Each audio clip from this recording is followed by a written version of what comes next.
Nietzsche understood something fundamental about human existence that most people refuse to accept. Emotional detachment is not emptiness, but the highest form of control. Throughout history, the greatest individuals were not those who felt the deepest, but those who could rise above their feelings to see reality clearly. The person who is enslaved by their emotions becomes predictable. The thinker who cannot separate feeling from judgment invites manipulation. The individual who lets passion dictate action loses before the struggle begins. In a world obsessed with feelings, with emotional validation, with the tyranny of sentiment, we have forgotten the ancient wisdom that true freedom often lies in transcending what we feel. Nietzsche, in his philosophical writings, observed that he who has a why to live can bear almost any how. But even more profound is the realization that he who feels nothing controls how. Because emotions are chains that bind us to reactions, to predictability, to weakness.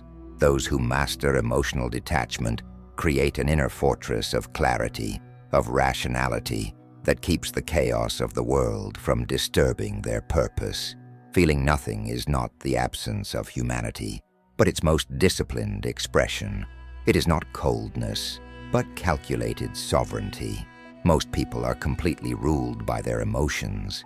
It creates vulnerability, dependency, weakness that they never even recognize. They are puppets, dancing to strings of anger, fear, desire, hope, moving through life in constant reaction, never in deliberate action.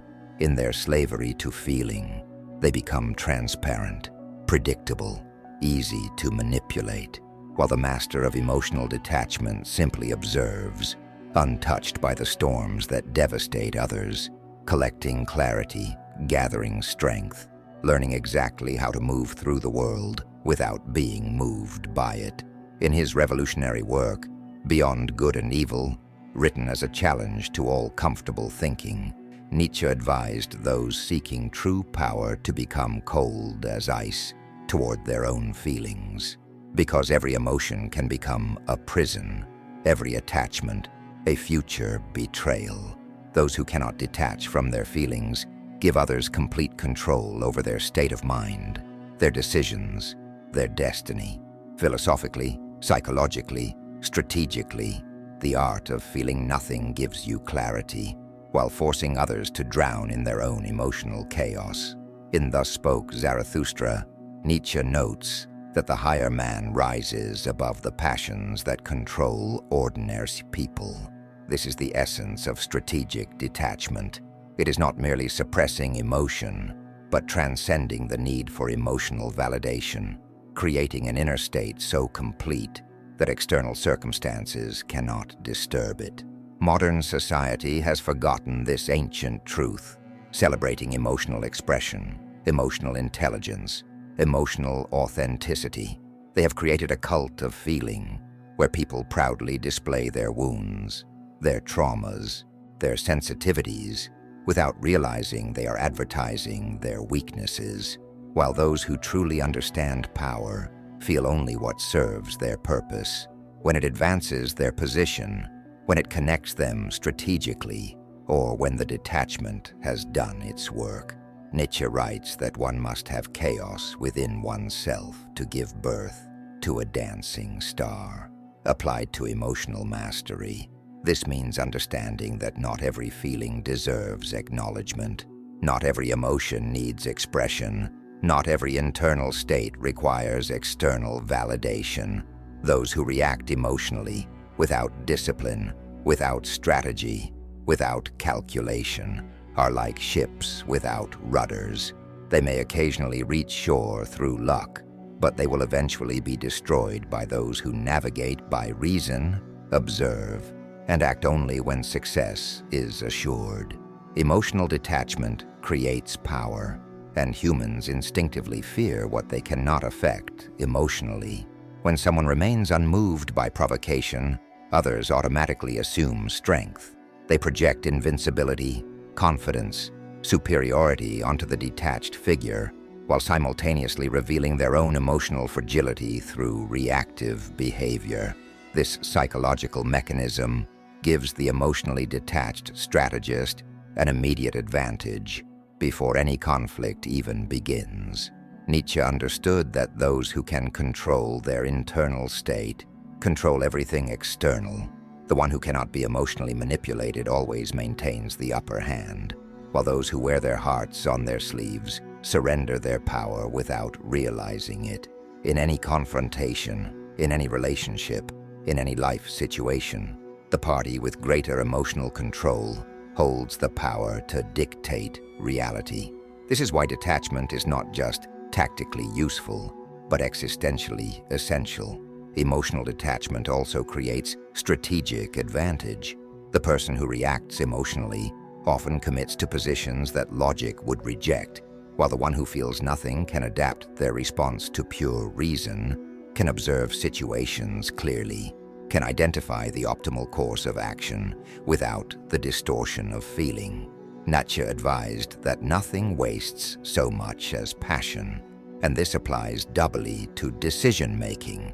Passionate choices reveal weakness, expose vulnerability, and eliminate the clarity that separates success from failure. Consider how many have destroyed themselves with emotional decisions, with reactive behavior, with unnecessary feelings that could have been transcended through discipline, detachment. In the genealogy of morals, Nietzsche emphasizes that the strong individual is one who can overcome their own nature, who can master the chaos within. The same principle applies to emotional life. The feelings you keep mastered are weapons your enemies cannot use against you. The attachments you transcend are vulnerabilities you no longer possess. The emotions you control are advantages your circumstances cannot exploit. Emotional detachment is not merely the absence of feeling, but the presence of power, carefully cultivated. True masters of detachment understand that it serves multiple functions simultaneously. It protects from manipulation. It creates psychological armor. It prevents others from controlling you through emotional triggers. It builds inner strength. It maintains perfect clarity. It demonstrates mastery, and it establishes dominance, all without being affected by external chaos. There is a reason why, in ancient philosophy, the Stoics and existentialists alike, the one who felt least was often most effective. Emotional detachment communicates strength in a way that passion rarely can. Anyone can feel, but few can command their own nature. Few can remain unmoved by circumstances. Few can transcend the tyranny of emotion. The modern world has forgotten this ancient wisdom. In an age of therapy, of emotional processing, of constant feeling, the person who masters detachment immediately transcends the masses, mysterious, powerful, in control. While others exhaust themselves with emotional turbulence, the detached individual observes, plans, calculates, and acts. Nietzsche notes that what does not kill me makes me stronger. But what he truly meant was that what does not affect me emotionally cannot control me. Detachment allows you to experience life without being wounded by it, to engage reality while maintaining inner sovereignty, to participate in the world while remaining untouched by its chaos. Every emotion felt deeply creates dependency, establishes vulnerability, invites manipulation. But detachment keeps all power internal, all sovereignty intact, all mastery complete. Look at how the masses behave in any crisis, in any conflict, in any challenge. Most people cannot bear their own emotional reactions. They are swept away by feeling, by sentiment, by passion, unable to think clearly, unable to act strategically, unable to maintain control over themselves.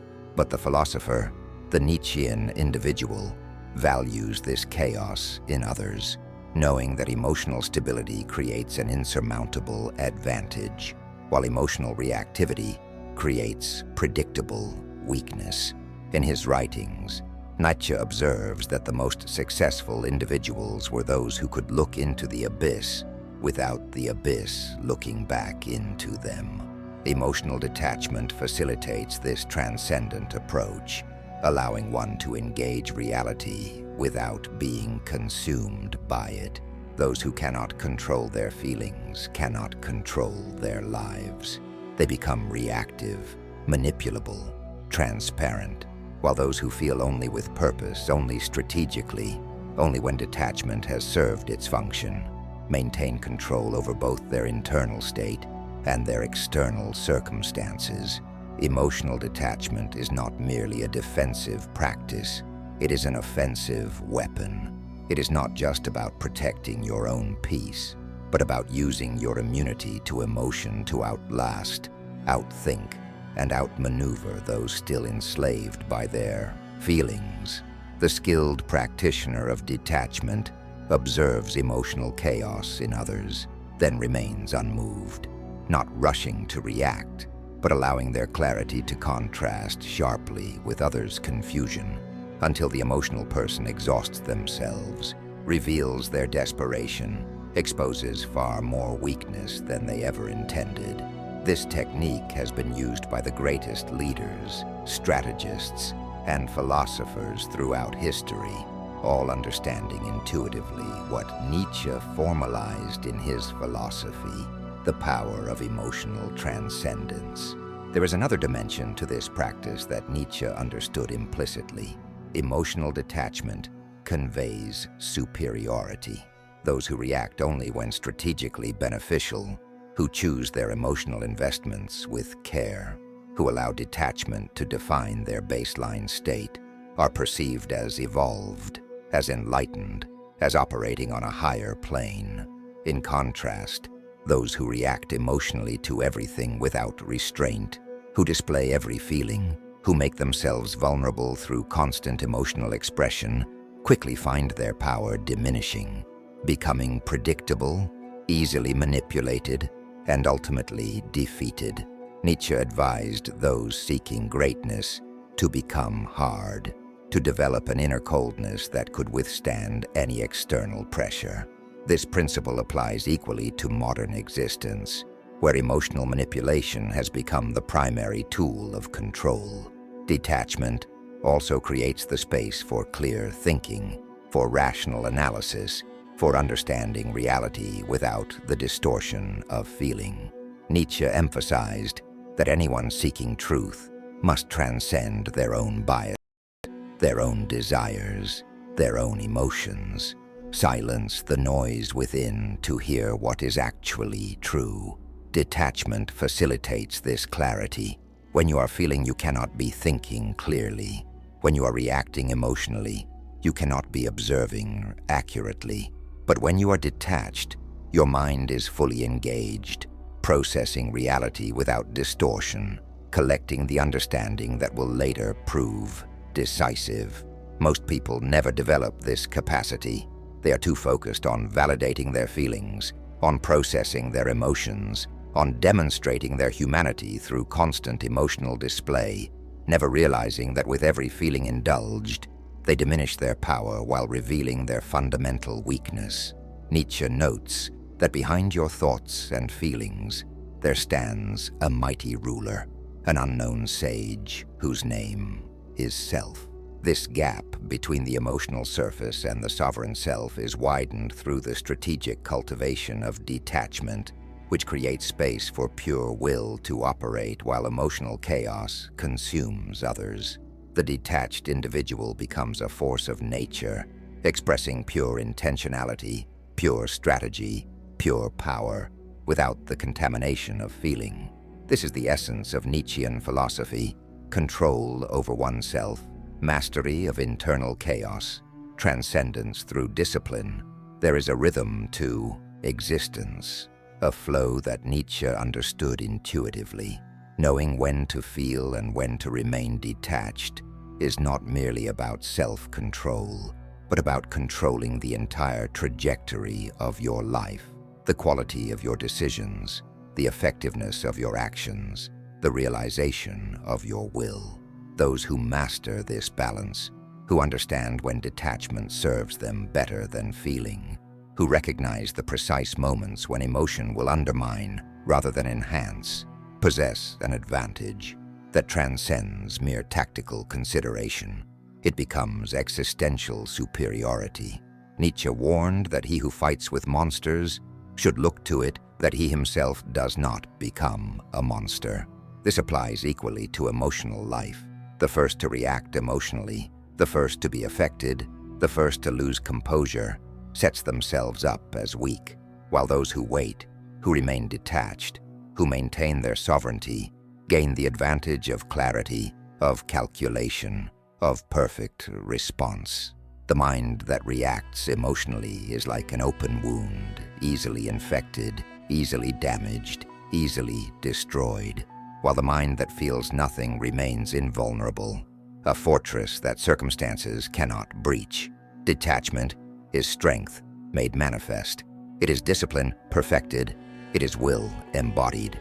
Those who cannot remain detached, who feel compelled to react, to care, to be affected, demonstrate a fundamental weakness, a lack of self-mastery that Nietzsche would have recognized immediately as the mark of the herd, the mark of those destined to be led. Power requires detachment, and detachment manifests as emotional sovereignty.